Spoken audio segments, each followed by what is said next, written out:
It is important that as you go into a project of this magnitude, that you have someone that is your go-to person, that leads the way, that is the cheerleader for the group.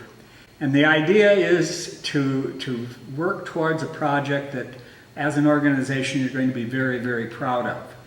Set a budget. Where are your monies coming from?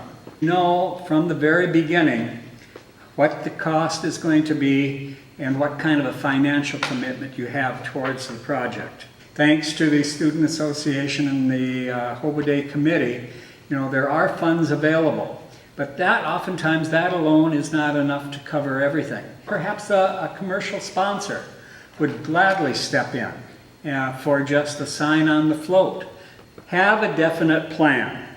Know the theme, and not that you have to stay with the theme of the Hobo Day Parade necessarily, but it's certainly to your advantage and to your benefit to do so. It's nice to go to a parade and be continually reminded of what the theme is for this particular year. Take the project seriously. The artistry of float construction is really new to almost everyone. If you're going to do it, you want to do it correctly.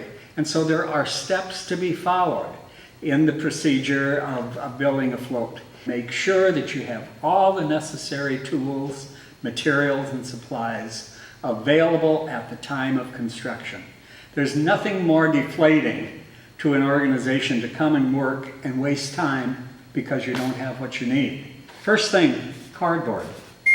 Simple, cheap, but you have to think ahead and start collecting well in advance. If you're using the procedure that we're going to address here and lay out for you, your entire flatbed is covered in basic cardboard. Just make sure that you have enough cardboard to cover the flatbed. So that's another step, is securing that flatbed. You will need those dimensions when you figure out your supply needs and order the materials that we'll be talking about. Other tools, staplers, both desk staplers and heavy-duty staplers.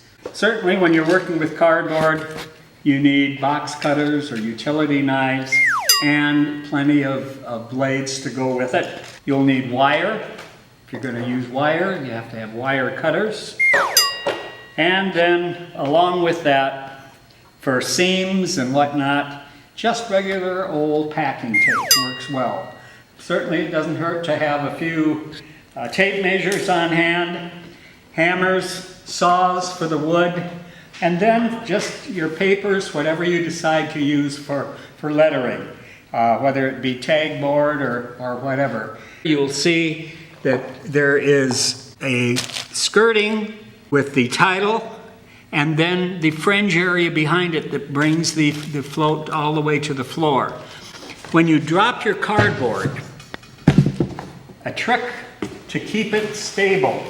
Say for instance, if this is the flatbed bed itself, the wood, you can then bring your cardboard and bring it over the top to help anchor it onto the flatbed wagon. And then along the bottom, if you can get basic, what we call basic 1x2.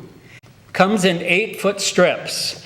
All you have to do is wire through.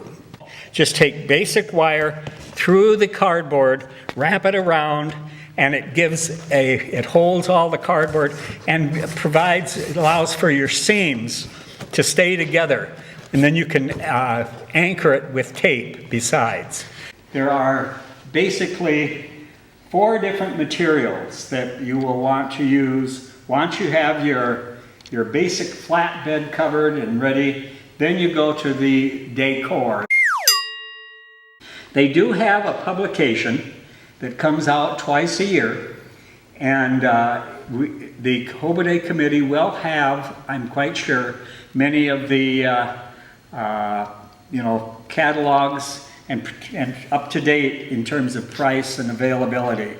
But contact, if you haven't gotten one for your organization, make sure you contact the Hobo Day Committee for the material. It comes in metallics or just standard plastics, as is the purple here, but it is a pretty good weather resistant material. This covers quickly and easily and is just simply stapled down, okay? This is where your desk stapler comes in. All you need are basic desk staplers. If you use the heavy-duty gun, it'll be too powerful and sometimes just shoot right through. So just use standard, and keep in mind it'll be going into cardboard. Now here again, the reason for the cardboard is that later on when it comes time to take the float apart, all you have to do is pull up the cardboard. If you overlap from the back to the front, the wind doesn't catch the seams, okay? So it's kind of a trick as you are covering your flatbed. Go work from the back to the front, and you can usually avoid any wind problem. It comes in a number of colors. I have just a few that were left from previous floats that we've done here at SDSU.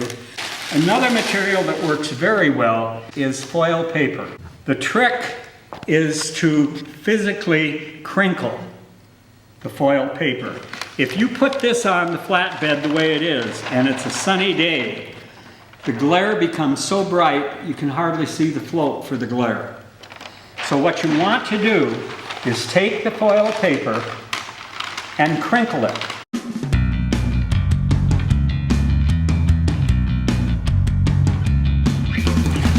And you end up with this type of look. It does give you a very, very nice, a very rich look to the background of the flatbed. Keep in mind, during a parade, everything keeps rolling by. And so there's no chance for it really to look for detail. Oftentimes, it's the color that catches the eye. Your best bet is to use gold or yellow with any other color. And there are themes that lend itself to other colors. Finding colors that you can associate with a given theme other than the yellow and blue. Doing lettering, think of your background. Whenever you cut out your letters, make sure they're large enough and that they are different in color so that as the flatbed rolls by, you can read the title of the organizational name. The next of the four materials that we're going to look at are the fringe colors. You can get almost every color in either or. The metallics tend to be a little bit more costly, but they also show up very, very well in a parade. To polish it off, you have the twist or the festoon. And this is just what adds the final touch. The trim covers some of the staple work and whatnot.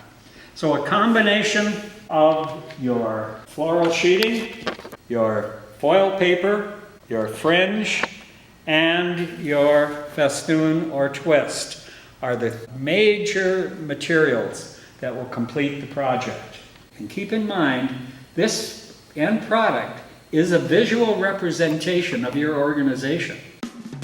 If you make it a project that everyone is involved in, that you are dedicated towards that project, I know of no other project during the course of the year that brings an organization together so much.